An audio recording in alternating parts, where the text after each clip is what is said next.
En Observatorio en Santa Fe. Son las 7:02. Vamos a iniciar la sesión el día de hoy. Hoy nos acompaña, tenemos el privilegio de que nos acompañe un gran neurólogo de nuestra institución que hizo aquí medicina interna también, y después neurología, que es el doctor Galnares, Javier Galnares, quien nos va a hablar de las barreras de migraña que hay de nuevo en el 2025, abortivos y también preventivos. Adelante, Javier, y gracias por colaborar aquí con el hospital. Al contrario, doctor, muchísimas gracias por la invitación y por dejarme hablar de un tema que es muy bonito, muy importante y al cual todos los que estamos ahorita involucrados en medicina vamos a enfrentarnos en algún momento, que es la migraña.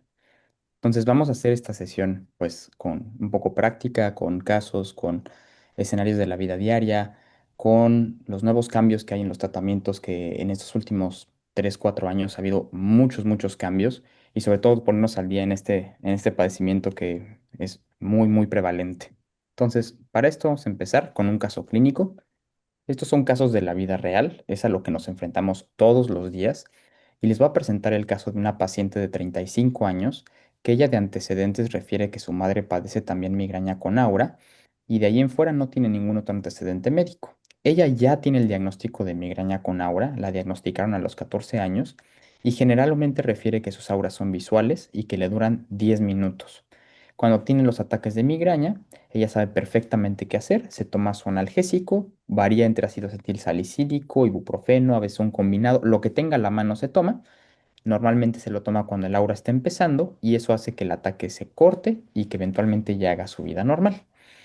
Habitualmente sus detonantes los tiene bien identificados cada que se desvela, cada vez que le llega su periodo, cada vez que come algún queso añejo, sabe que el día siguiente va a tener un episodio de migraña.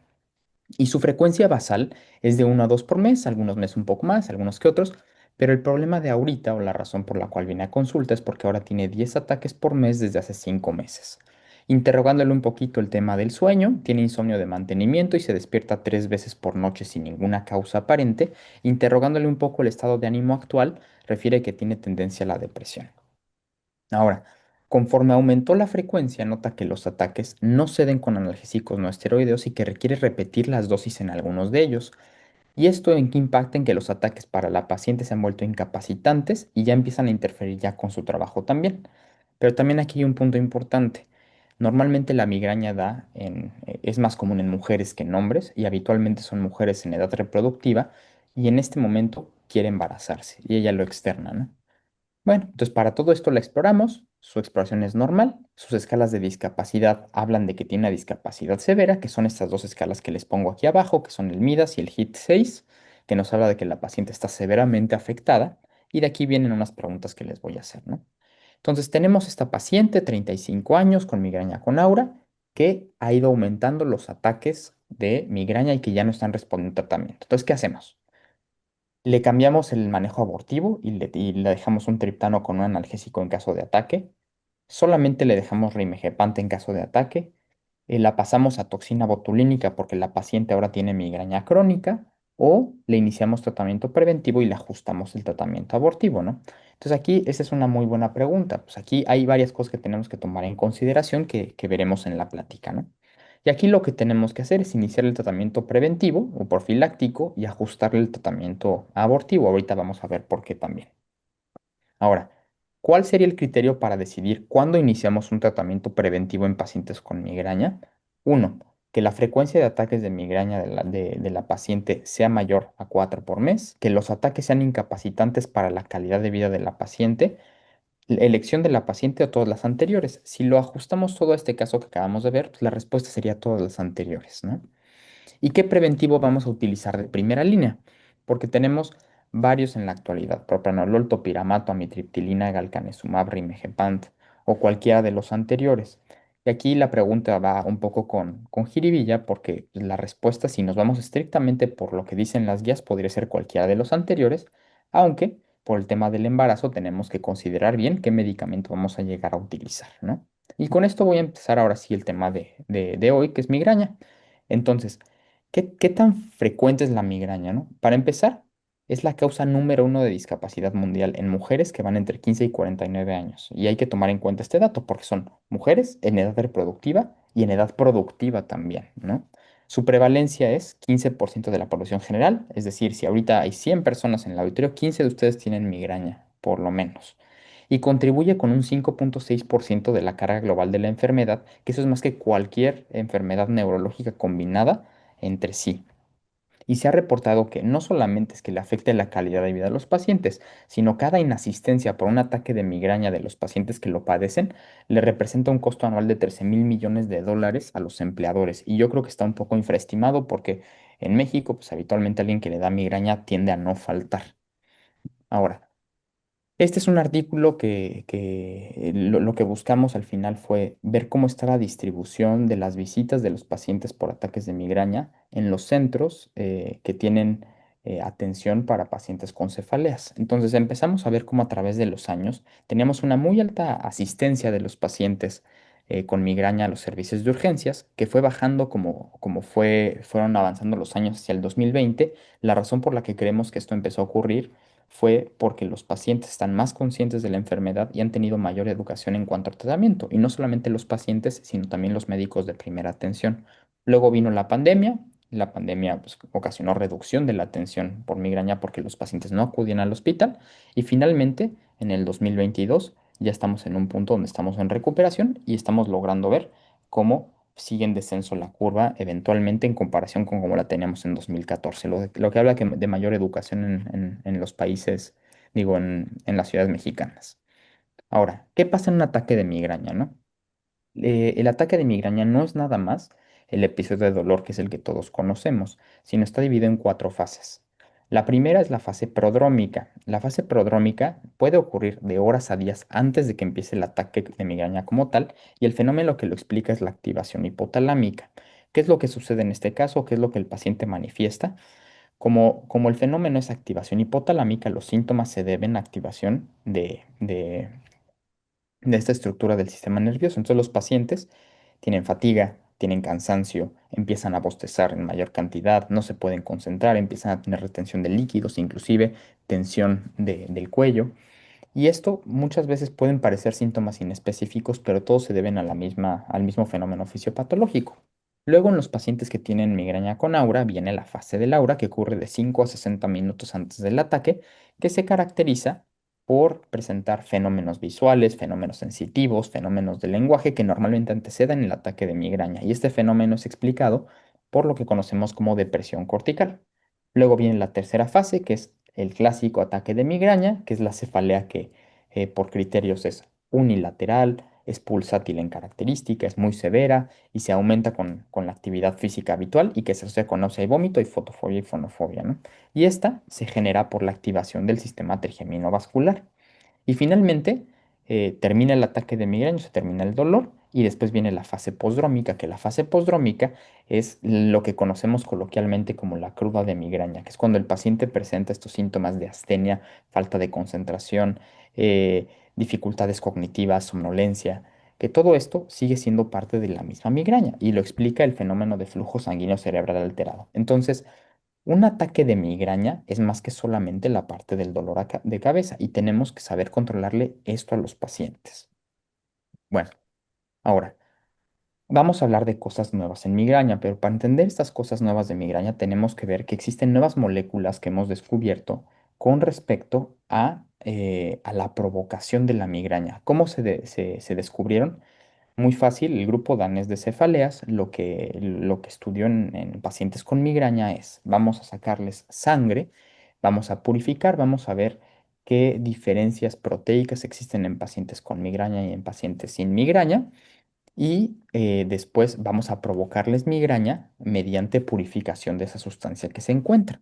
Y esto permitió reconocer dos sustancias específicamente. Esta que les pongo a la izquierda, que es el CGRP, que el CGRP son las siglas del péptido del gen relacionado con la calcitonina, que vamos a hablar del más adelante, que es una novedad en cuanto a una molécula que interviene en la producción de migraña. Entonces, ¿qué es lo que sucede?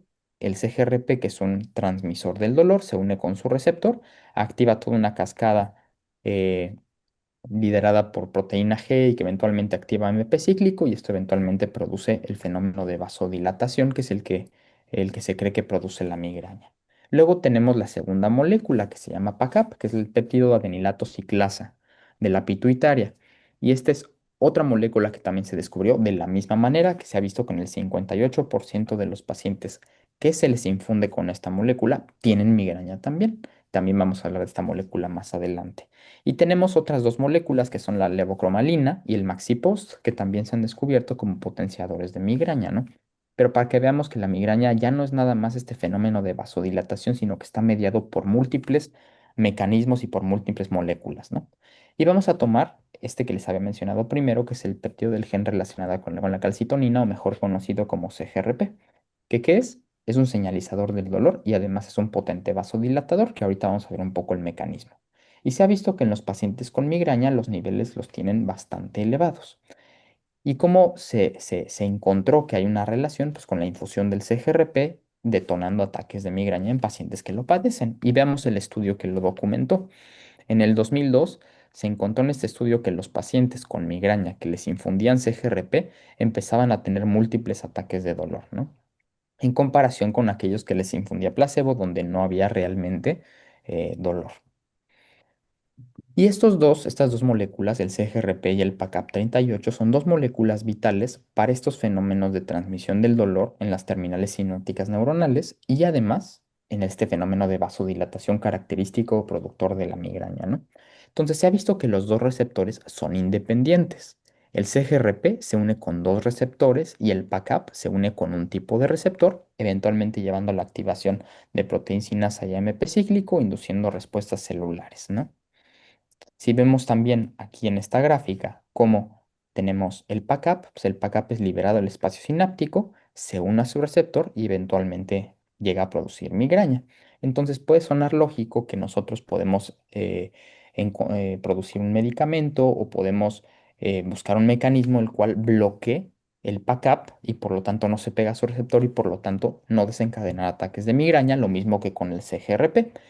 Y esto fue lo que creyeron muchas personas. Y de 10 a 15 años para acá, esto ha sido el objeto de tratamiento de la migraña en la actualidad. Entonces, por ejemplo, tenemos aquellos medicamentos que van a bloquear al CGRP directamente y aquellos medicamentos que van a bloquear al receptor, de los cuales hablaremos más adelante. Y con respecto a PACAP, en la actualidad tenemos también bloqueadores del ligando de PACAP y bloqueadores del receptor. Ahora, vamos a hablar de dos tratamientos. El abortivo, que es de al paciente le dio un ataque, que se toma para abortarlo. Y está el tratamiento preventivo, que es el paciente tiene muchos ataques de migraña, ¿qué voy a hacer para que se empiecen a ser menos frecuentes y menos intensos? Vamos a empezar primero por el tratamiento abortivo, y aquí el doctor Ashina nos resume muy bien como una forma escalonada en la que debemos de atacar la migraña, ¿no? Entonces tenemos primero los medicamentos de primera línea, que aquí encontramos los analgésicos no esteroideos y algún antiemético si es necesario. Ahorita veremos cuál y en qué dosis. Pero normalmente nosotros como médicos no llegamos en este escenario. Este escenario es el que el paciente ya pasó, es el escenario donde el paciente ya se automedicó, ya fue a la farmacia y preguntó que por qué que qué me tomo para mi migraña, ¿no? Entonces normalmente a nosotros nos llegan ya cuando el paciente ya tuvo varios ataques de migraña y con automedicación no responde. Y aquí es cuando nos llega a nosotros. Cuando ya no respondió, y es cuando nosotros tenemos la indicación de empezar con un tratamiento específico para migraña, que habitualmente lo que hacemos es dar un triptano y puede o no asociarse a un analgésico. Aquí depende de cada quien. Mi práctica es siempre recomiendo un triptano con un analgésico, porque tienen un efecto más prolongado y les ayuda mucho más a los pacientes. ¿Qué pasa si el paciente tiene 3 ataques consecutivos que le diste un triptano y no mejora? Cambiamos de triptano. ¿Por qué? Porque se ha visto que en un gran porcentaje de los pacientes que no responden con un triptano se lo podemos cambiar y con ese sí responden. Pero si ya fracasó con 2 triptanos, ahora sí ya pasamos con los de tercera línea, que son los nuevos, que son los ditanos y los quepantes, de los cuales hablaremos ahorita, ¿no? ¿Cómo actúan los triptanos o cuál es la razón por la cual funcionan en migraña? Porque van a ser agonistas de dos receptores. El 5-HT1B, que es un receptor que se encuentra en las terminales nerviosas de los vasos meningeos, que es un receptor que va a inducir vasoconstricción. Y esto es muy importante porque la razón por la cual los triptanos están contraindicados en hipertensión severa, taquicardias, vasoespasmo coronario cerebral es porque al inducir un fenómeno de vasoconstricción en esos pacientes, pues tenemos riesgo de que al paciente le pueda dar un infarto, ¿no? Ya sea cerebral, ya sea cardíaco o hasta inclusive hipertensión severa y empeorarla. Entonces, esta es la razón por la cual los triptanos están contraindicados en este grupo de pacientes, porque este es un receptor que hace vasoconstricción. Y en migraña tiene sentido darlo porque si la migraña se debe a un fenómeno de vasodilatación, si yo genero vasoconstricción, pues entonces mejoro esto como mecanismo del paciente, ¿no? Ahora, el otro receptor es el 5-HT1D, que el 5-HT1D se encuentra en la neurona periférica que nace de los vasos sanguíneos meníngeos y este se encarga de la transmisión del dolor. Entonces, el bloqueo dual de estos receptores es el efecto que generan los triptanos. Y este estudio, que es este metaanálisis que compara los triptanos que tenemos en la actualidad, lo que buscaba es ver cuál en comparación cabeza a cabeza es mejor que el otro, ¿no? Entonces, para resumirles aquí esta gráfica, cada bolita significa un desenlace diferente. La primera bolita quiere decir cuál medicamento tiene mayor alivio de la cefalea a las 2 horas. La segunda, cuál tiene libertad de dolor a las 2 horas, que no es lo mismo. Alivio es que el paciente mejoró, libertad es que se le quitó por completo. La tercera es alivio que se sostiene a las 24 horas. La cuarta, que la libertad se mantenga 24 horas. Y la quinta, cuál usa menos medicamentos de rescate en comparación uno con el otro. Y el que tenga más grises quiere decir que ese medicamento de la fila es mejor que el medicamento de la columna. Entonces, si vemos de los medicamentos, el que más desenlaces favorables tiene es el etriptán, ¿no? En México nada más tenemos tres, tenemos L-triptán, tenemos sumatriptán y tenemos solmitriptán, ¿no?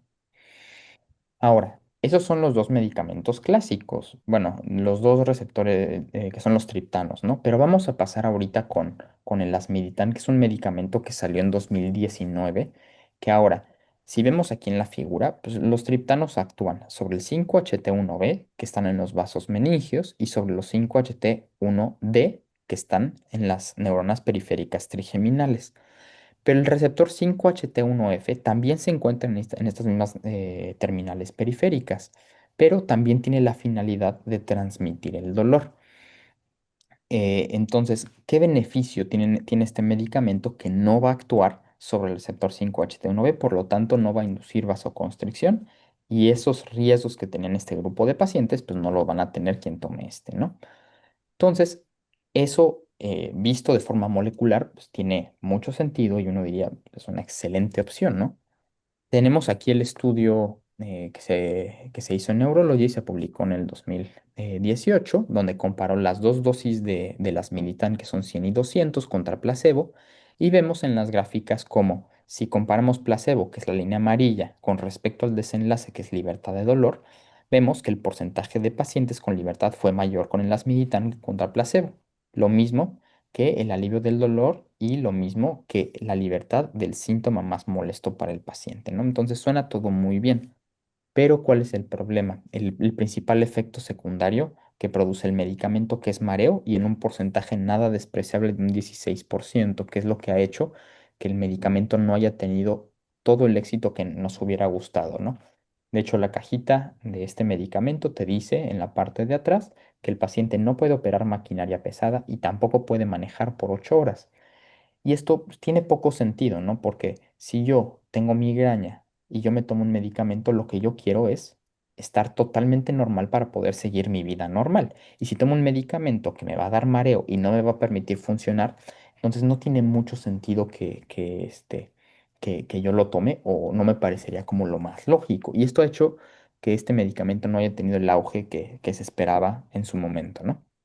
Y de ahí nació el rimegepant, que el rimegepant va a actuar directamente contra esta molécula que les mencionaba anteriormente, que es el CGRP, que lo que va a hacer es antagonizar el receptor, ¿no? Entonces aquí vemos en la terminal, vemos aquí el receptor del CGRP, los gepantes, que es esto que vemos acá, lo que va a hacer es bloquear que el CGRP se pegue con su receptor y por lo tanto no haya transmisión del dolor.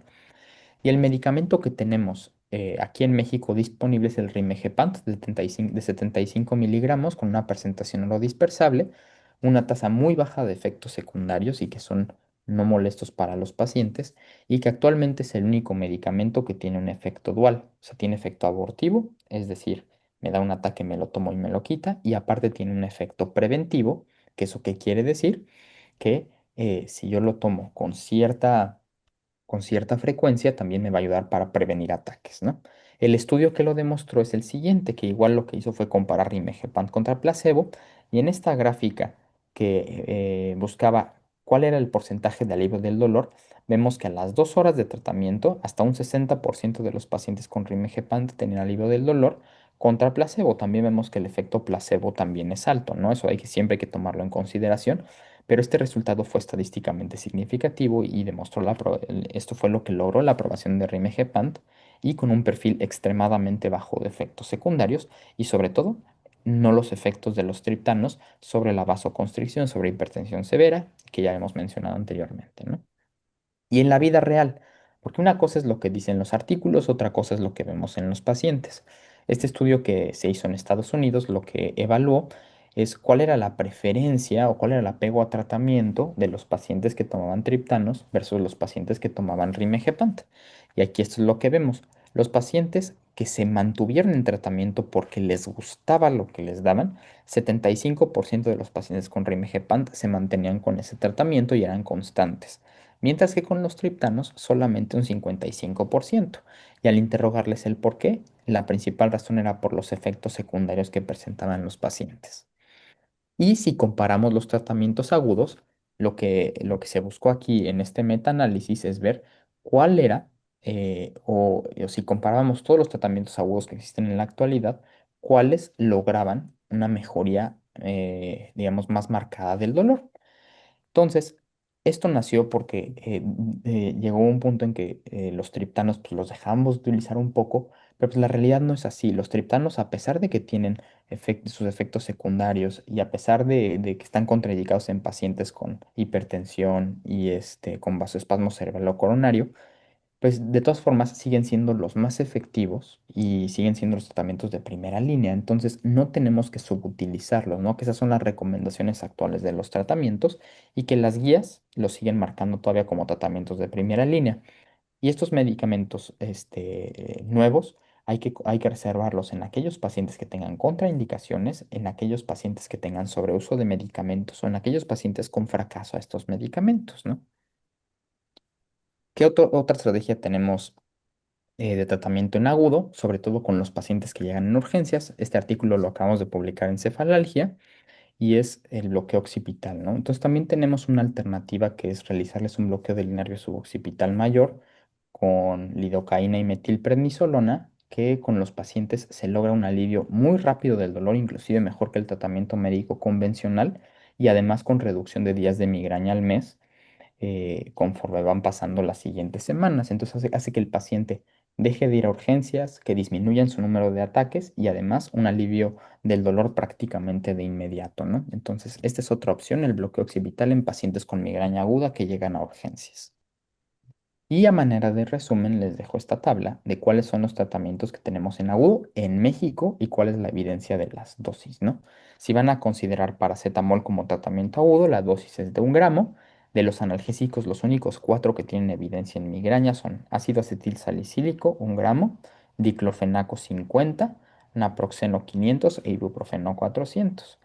De antieméticos, metoclopramida es el único con evidencia con dosis de 10 miligramos. Ondansetron no tiene evidencia en migraña. Obviamente ayuda para la náusea, pero si lo queremos utilizar en este contexto, no tiene un nivel de evidencia o de recomendación. De los triptanos, les puse los tres que tenemos en México. Sumatriptan, la dosis es de 100 miligramos, Eletriptan de 40 y Solmitriptano de 2,5 miligramos. Nada más hay que tomar en cuenta las consideraciones que les decía, ¿no? De los ditanos, el asmiritan está con dosis de 100 y de los gepantes, el rimegepant de 75 y eventualmente llegar el sabegepant.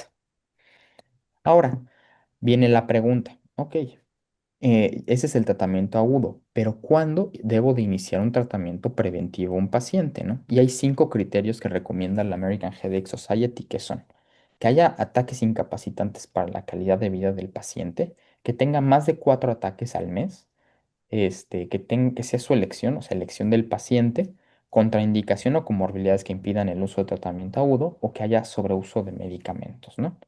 Antes, nosotros utilizábamos, dependiendo del grado de discapacidad y el número de días, de acuerdo a eso considerábamos iniciar o no con algún preventivo. Actualmente no, y en la práctica es mucho más fácil decir, ¿tiene 4 días de migraña al mes? Sí, ok, ahí le empiezo el preventivo. ¿Para qué me espero? Eventualmente ya son pacientes que pueden llegar a cronificar su migraña, entonces con 4 es más que suficiente, ¿no? Y la siguiente pregunta, ¿con qué fármaco vamos a iniciar? Entonces, anteriormente, así como existía un esquema de tratamiento agudo, también se pensaba en que debíamos de seguir tratamientos de primera, segunda y tercera línea, sobre todo en países que tenían un régimen de salud socialista, o donde normalmente vas por lo más económico y tienes que ir subiendo dependiendo de que hayan fracasado, ¿no? Pero ahorita, en la actualidad, la postura del American Headache Society es que los 9 grupos de medicamentos que tenemos, que son los que vemos aquí a la derecha, todos pueden ser considerados como tratamientos de primera línea en aquellos pacientes que tienen más de 4 días de migraña al mes. Y puede ser topiramato, valproato, cualquiera de los beta bloqueadores, candesartán, que eso es muy común en los países europeos, antidepresivos tricíclicos y duales, por ejemplo, venlafaxina, que ha agarrado mucho auge también para tratamiento de migraña tratamientos monoclonales, que son los CGRP que ahorita mencionábamos, y los gepantes, que son los antagonistas del receptor del CGRP, ¿no? Ahora, siempre hay que considerar lo siguiente. eh, y esa es la razón por la cual en el caso que vimos al principio, siempre interrogamos sueño, ánimo, interrogamos también otra comorbilidad que tenga el paciente. ¿Por qué? Porque podemos ajustar los medicamentos dependiendo de sus comorbilidades porque se las podemos beneficiar también, o por lo menos no empeorárselas. Entonces, por ejemplo, si vamos a considerar amitriptilina, ¿en quién debemos de considerarla? Aquellos pacientes con insomnio, con depresión leve, con ansiedad, inclusive en aquellos que tienen cefalea tensional como comorbilidad. Funciona muy bien la amitriptilina. Nada más tener en cuenta que aguas con bloqueo cardíaco, aguas en aquellos pacientes con glaucoma de ángulo cerrado. La venlafaxina en aquellos con depresión severa o ansiedad es una buena opción. Valproato y topiramato funcionan muy bien si hay epilepsia como comorbilidad o algún tipo de comorbilidad con manía. Sin embargo, y más con los medicamentos nuevos que tenemos, ya estos han caído en desuso porque como en general ocurre la migraña en mujeres jóvenes y son teratogénicos estos medicamentos, pues no tiene mucho caso tampoco exponer a un paciente a este tipo de riesgos, ¿no? Beta bloqueadores se pueden dar en pacientes hipertensos, con angina, ansiedad comórbida, y la flunaricina, que ya realmente su único uso ahorita es en niños, ya prácticamente en adultos no lo usamos. El candesartán si hay hipertensión como comorbilidad, y la toxina en caso de migraña crónica. Y los nuevos medicamentos, que prácticamente los podemos usar en todos, ¿no? Ahora. Entonces, vamos a hablar de la prevención de la migraña, ¿no? Y para esto sí tengo que aquí hacer hincapié en estos 3 grupos de medicamentos por mecanismos de acción. Entonces, tenemos 3 mecanismos, ¿no? El antagonista del receptor, que ya habíamos hablado, aquí están los gepantes, eh, el monoclonal que actúa contra el receptor, que es el erenumab, y los monoclonales que bloquean la molécula de CGRP, que aquí están el fremanezumab, el galcanezumab y el eptinezumab. Les voy a poner ahorita un pequeño video para que lo veamos, ¿no? Entonces, los monoclonales anti-CGRP lo que hacen es lo siguiente. Entonces, se va a liberar el CGRP al espacio sináptico y el CGRP no puede pegarse a su receptor porque llega los monoclonales que inmediatamente lo bloquean, ¿no? Y recordar, aquí tenemos al galcanezumab, al erenumab, al fremanezumab y al leptinezumab. El erenumab con la única consideración que también bloquea al receptor. El erenumab es este que vemos aquí en rosa y el que vemos en azul son los otros 3. Y los antagonistas del receptor, que son los gepantes, lo que hacen es bloquean el receptor, por lo tanto el gepante no tiene ese sitio de unión con su receptor y por lo tanto no hay transmisión del dolor, ¿no? Y aquí tenemos al rimegepant. Ahora, vamos a hablar de dosis y de estudios, ¿no? De los monoclonales, el galcanezumab, que lo tenemos en México, la dosis, si lo vamos a usar de primera vez, la dosis de carga es de 240 miligramos, seguido de 120 miligramos mensuales. Se administra de forma subcutánea y también un perfil bajo de efectos secundarios y no son tan llamativos, que son dolor en sitio de punción, constipación y un fenómeno de Raynaud-like. Todos los estudios que vean de tratamientos preventivos en migraña tienen estas gráficas, que estas gráficas son reducción de días de migraña al mes, porque si tenían, no sé, ponle tú un 10, si tienen 5 ahora, pues eso obviamente les da, hace que el estudio pues, sea válido y que sea positivo, ¿no? Entonces, en la reducción de días de migraña al mes, con galcanezumab se logra una reducción de 4,7 días de migraña al mes, lo cual tiende a ser muy alto en promedio. Erenumab lo tuvimos en México, ya hace poco ya desapareció porque nada más existía en sector salud. El Erenumab, la dosis que teníamos era de 70 a 140 miligramos mensuales con mismos efectos secundarios y es el mismo, es el único medicamento en la actualidad que tiene una comparación con otro preventivo de los antiguos, que es contra topiramato. Y cuando se comparó directamente, 55% de los pacientes tuvo una reducción de migraña de más del 50% contra 31,2 de topiramato, lo que habla de que los monoclonales tienen un efecto mucho más alto que los medicamentos antiguos. Fremanezumab, que la ventaja que tiene es que se puede aplicar hasta de forma cuatrimestral con una alta tasa, un 75% de los pacientes tienen una respuesta mayor al 50% en la semana 21 de tratamiento. Y los principales pacientes que responden aquí son aquellos con mucha náusea, que tengan respuesta a triptanos y fotofobia. Y si comparamos los monoclonales, el que más tasa de respondedores es el galcanezumab, con hasta un 62,3% con la dosis de 120 miligramos. Esta nada más es una tabla como de forma de resumen. Y aquí lo que me importa resaltar es que los monoclonales son efectivos tanto en cefalea por abuso de medicamentos y su eficacia va a ser independiente del número de preventivos anteriores que hayan utilizado con un perfil bajo de ¿Qué efectos pasa? Ah, es secundarios. que dice que para qué lleva dos cosas. Sí. Ah, digo. Alguien No, entonces. aquí creo que se conectó. Pero bueno. El rimegepant, que es el otro medicamento que el mismo que vimos hace ratito de tratamiento abortivo, también se puede utilizar como tratamiento preventivo, ¿no? Es el único que tiene esa dualidad de efecto. Y cuando lo utilizamos como preventivo, si se acuerdan, en el tratamiento abortivo la dosis era de 75 miligramos cuando tenías dolor. Pero si lo vas a usar como preventivo, la dosis cambia. Es 75 miligramos, pero cada 48 horas, con la posibilidad de que el día que no te toca, te puedas tomar una pastilla de rescate en caso de migraña, con un máximo de 18 días por mes, un perfil muy bajo de efectos secundarios y con una reducción promedio de días de migraña al mes de -4,3, lo cual es un número bastante alto, ¿no? Y ahora parte importante. Uno diría, ok, estos nuevos medicamentos que salieron muy bonitos, pero pues de ellos hay alguno que sea mejor que el otro.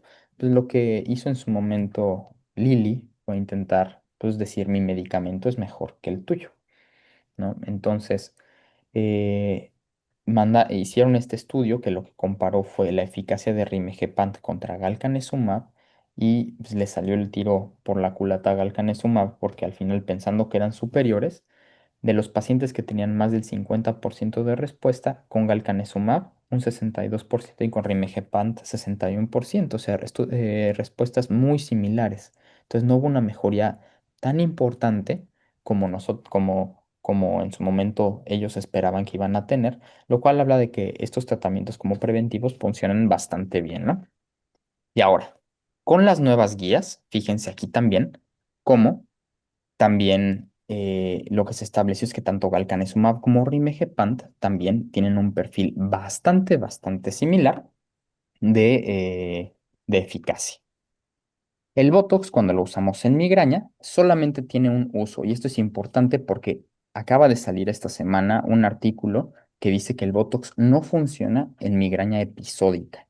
Nada más funciona para migraña crónica y la razón no la sabemos hasta la fecha. Y la migraña crónica se define como días de cefalea más de 15 al mes por más de 3 meses, de los cuales 8 por lo menos sean de características migrañosas. Y es la única indicación para toxina botulínica. Y la dosis que dejamos es de 155 a 185 unidades. Y la razón por la cual creemos que funciona es porque bloquea la liberación de potencial de neuropéptidos de dolor como CGRP, PACAP o amilina y además tiene un efecto relajante muscular, ¿no? Y ahora, ¿se acuerdan que les había mencionado el PACAP al principio? Pues también ya hay medicamentos nuevos que están enfocados en bloquear el PACAP 38. Y este estudio salió en 2024 y lo que hizo fue comprobar la eficacia del U-AGO 9222 con una dosis de 750 miligramos en infusión que demostró que hubo una eficacia comparada con placebo de reducción de 6.2 de días de migraña al mes. Entonces aquí ya tenemos un nuevo mecanismo que ya está buscando bloquearse también para el tratamiento de migraña, ¿no? Y así como les hice una tabla para lo abortivo, les hice una para lo preventivo. Si vamos a utilizar los beta bloqueadores, el propanolol, la dosis es de 60 miligramos, de metoprolol 100, de atenolol 50 miligramos al día. Si vamos a usar candesartán, 8 a 16 miligramos. Si vamos a usar flunaricina, 5 a 10 miligramos. Amitriptilina de 12.5 a 50 miligramos. Topiramato 100 miligramos, valproato 500 miligramos a 1 gramo de rimegepant 75 cada 48 horas, con la posibilidad de dar una dosis extra en días que no se da. Y de los que tenemos en México, de los monoclonales, el galcanezumab, 120 miligramos mensuales, ¿no? Y ahora, ya nada más para cerrar todo esto, ¿cuál es nuestra meta, no? Clásicamente nosotros decíamos que si el paciente le reducíamos 50% los días de migraña al mes, con eso nos debíamos de dar por bien servidos. Pero actualmente ya hemos visto que a pesar de que hay una reducción de este tipo, los pacientes siguen muchas veces afectados. Entonces vamos a cambiar la forma de evaluarlo a definir si el paciente está con libertad de migraña, con control óptimo, que el control óptimo se define con que haya menos de 4 días al mes con migraña moderada severa, con control modesto que va de 5 a 6 o control insuficiente con más de 6 días al mes, ¿no? Nuestra meta es tener a los pacientes en libertad de migraña o control óptimo. Y todo esto basado en las guías del 2025 que ya están accesibles y ya las podemos consultar en caso de cualquier cosa, ¿no?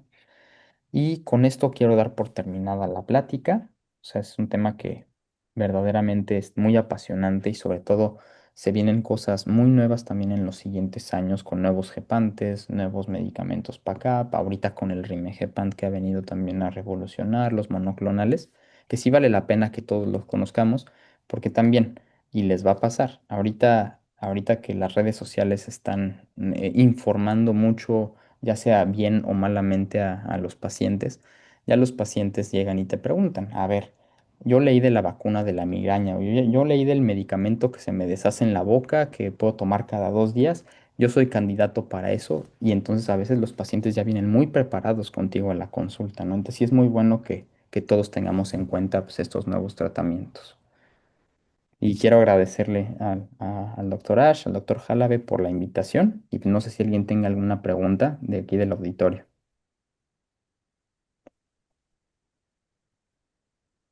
Se abre la sesión para preguntas.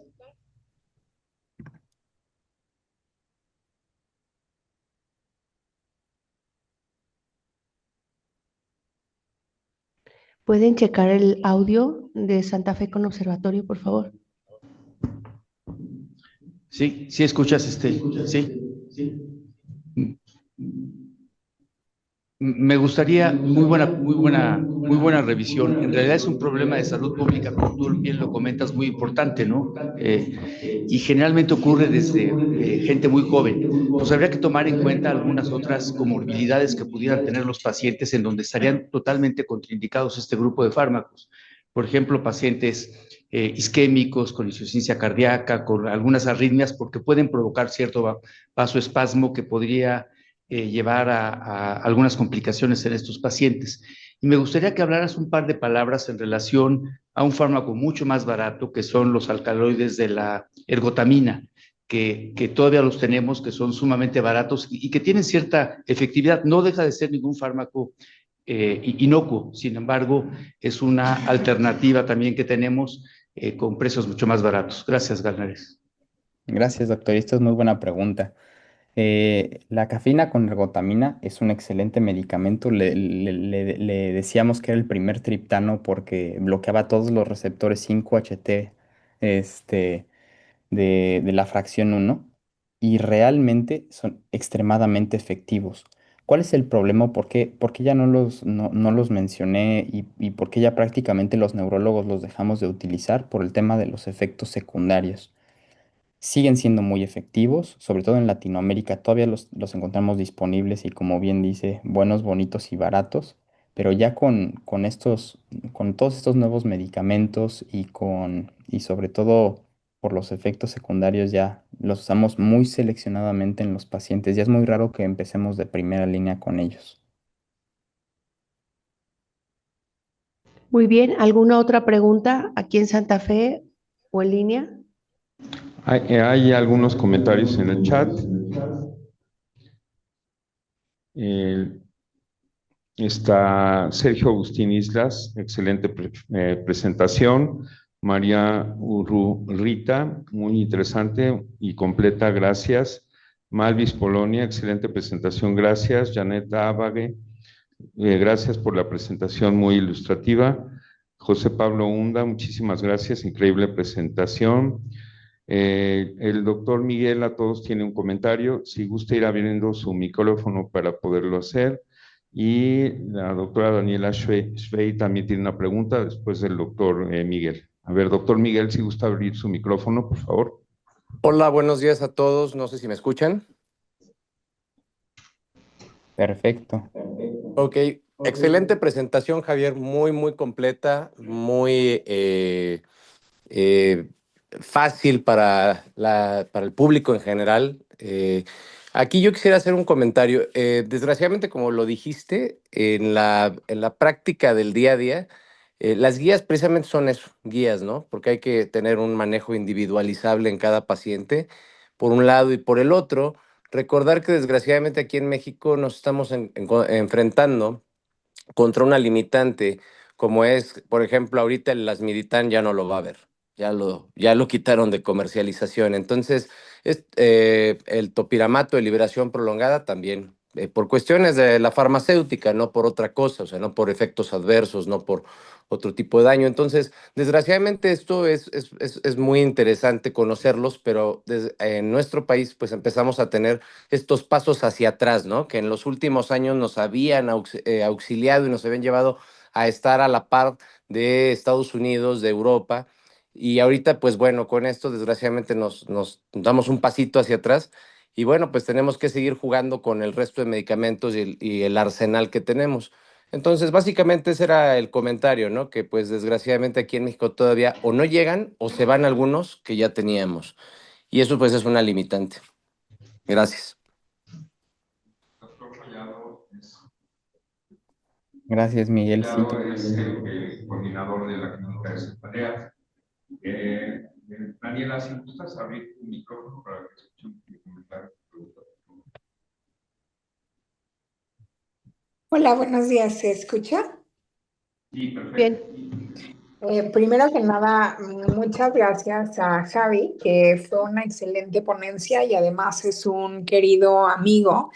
Mi pregunta va en relación a la toxina botulínica que mencionó y que sobre todo llama la atención porque incluso hoy, ayer en la noche más bien, está corriendo un anuncio de toxina botulínica para pacientes. La ven como un anuncio en la tele y dice como tratamiento de cefalea y migraña, que puede ser peligroso porque los pacientes pues llegan a pedir el medicamento. Entonces, quería preguntar un poco más, entiendo que es excepto para este tipo episódico, pero ¿cómo son las aplicaciones en cuanto a si son seriadas, las dosis máximas, otro tipo de cefaleas que quizás nos pueden ayudar? Porque ha tenido mucho auge y muchos pacientes llegan casi preguntando por eso. Muchas gracias y felicidades. esa es muy buena Hay una pregunta. pregunta en Esa es una muy buena pregunta. O sea, en el tema de la toxina, en cuanto a cefaleas, la única que tiene indicación por la FDA es para migraña crónica. Se ha utilizado off-label también para neuralgia del trigémino y para algunas cefaleas postcraneotomía, pero hasta ahí. Y sí, aquí es donde tocamos justo ese tema de las redes sociales, que sí, se está vendiendo mucho de, tienes cefalea, ponte Botox. Y el problema es que se le está poniendo Botox a pacientes que no está indicado y la respuesta al final es que no les funciona. Entonces, sí es muy importante que la indicación sea muy clara, es migraña crónica. Esa es la única indicación que tiene aprobación por la FDA en la actualidad.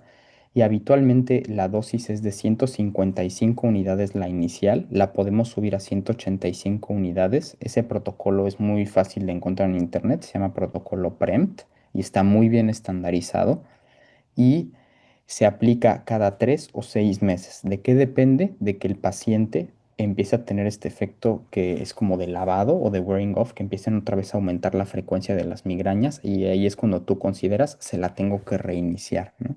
Pero ese es justo el momento cuando decides volvérselo a aplicar. ¿Y por cuánto tiempo? Normalmente hacemos como, pausamos como por ahí del año a 2 años, digamos que nos frenamos, vemos cómo está el paciente. Si vemos que empieza a reiniciar, pues reiniciamos el tratamiento. Si vemos que ya se logró controlar y ya no estamos teniendo recurrencia, pues ya nos paramos y podemos intentar con otro preventivo. Hay una pregunta aquí en Santa Fe. Hola Javi, soy Roby Villaseñor. Muchas gracias por la presentación, me encantó. Quisiera ver si puedes comentar 2 palabras nada más del rol que tienen, si es que aún tienen los esteroides, por ejemplo, en una visita de urgencias para prevenir la recurrencia inmediata ahora en el escenario de los antagonistas del receptor, por ejemplo. Esa es muy buena pregunta. Los esteroides se usan en 2 escenarios. Uno, paciente que llega a urgencias, la dosis está debatida, pero hay estudios entre 4 y hasta 10 miligramos de dexametasona cuando el paciente llega por una crisis de migraña a urgencias. Y el beneficio que tiene es que hace que los pacientes vengan menos veces a urgencias por ataques de migraña, como que disminuye su severidad. Esa es una de las razones por las cuales se usa. Y el otro contexto es como parte de los bloqueos en el nervio suboccipital mayor, cuando también vienen por ataques agudos. Entonces, eso sería el único escenario en el cual yo consideraría esteroide en estos pacientes. Y es contexto totalmente hospitalario, no contexto extrahospitalario. Es en lo único donde hay evidencia. Muchas En el gracias. chat, la doctora Irán dice, maravillosa plática. ¿Con el uso de nuevos fármacos hacen alguna tolerancia a dosis de tratamiento? Hasta ahorita no. O sea, hasta ahorita, uno, no han hecho tolerancia. La segunda es, tampoco han causado cefalea por sobreuso de medicamentos, afortunadamente. Entonces, hasta ahorita tenemos buenos resultados con estos medicamentos. También lo felicita la doctora Gerther y pregunta que si pacientes con cefalea crónica de años y que es diario y es incapacitante, ¿se puede considerar esto como migraña? ¿Cuál Sí, sería su comentario? normalmente de las cefaleas crónicas, las dos más prevalentes es la tensional crónica y la migraña crónica. Y de hecho, la migraña crónica, por definición, tiene que haber de los 30 días del mes, con que tenga 8 días al mes con características migrañosas, con eso cumples el criterio, aunque se mezcle con cefalea tensional, no importa. Y ahí se trata como una migraña crónica y es de esos grupos de pacientes que se benefician con toxina, con monoclonales, con gepantes o algún otro preventivo. El doctor Salvador Manrique también te felicita, dice muchas gracias, Javi. ¿Algún otro comentario aquí en observatorio? Yasmín. ¿Alguien más aquí en Santa Fe? Pues si no hay más preguntas, agradecemos profundamente al doctor Javier Andrés Galnares por esta brillante presentación y se le hará entrega de la carta correspondiente por parte de la asociación. Con los siguientes mensajes, recordar la sesión de la semana próxima, panorama de la fonocirugía, dada por el doctor Alejandro Vargas Aguayo.